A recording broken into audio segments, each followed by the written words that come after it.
Structure of myosin. Myosin को हम कह रहे थे एनाइसोट्रोपिक बैंड या ए बैंड और द थिक फिलामेंट। तो उसका स्ट्रक्चर कैसा होता है?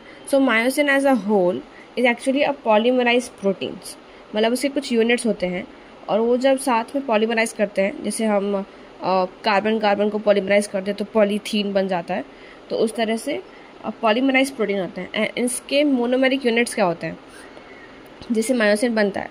Myosin is made up of meromyosin. तो मतलब मेरोमायोसिन के बहुत सारे यूनिट्स जब पॉलीमराइज्ड फॉर्म में होते हैं दे फॉर्म अ मायोसिन। अब हम मेरोमायोसिन का स्ट्रक्चर देखते हैं जो कि इसका मोनोमेरिक यूनिट है। उसके दो पार्ट्स होते हैं, एक होता है हैवी मेरोमायोसिन, एक होता है लाइट मेरोमायोसिन। हैवी मेरोमायोसिन में होते हैं ग्लोबुलर हेड एंड उसके शॉर्ट आर्म्स।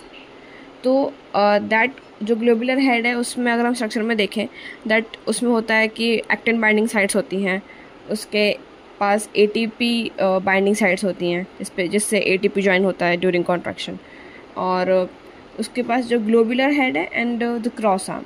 तो जब हम एक मायोसिन का जब पॉलीमराइज फॉर्म बनाते हैं तो जिसका ये जो हैवी मायोसिन वाला पार्ट है जो कि इसका क्रॉस आर्म है वो आउटवर्ड प्रोजेक्ट होता है। मतलब एक लाइन में अगर हम इस तरह से कुछ दिखाएं कि आउटवर्ड प्रोजेक्शन, तो वो जो क्रॉस आर्म का एरिया है हैवी मेरोमायोसिन में से वो प्रोजेक्ट आउटवर्ड होता है।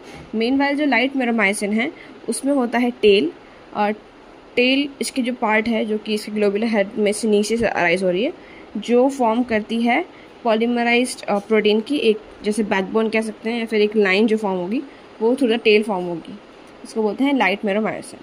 और स्ट्रक्चर में tail, short arm, cross arm का ही छोटा सा पार्ट है short arm which connects tail to the globular head, और हेड पे active binding sites and actin binding sites.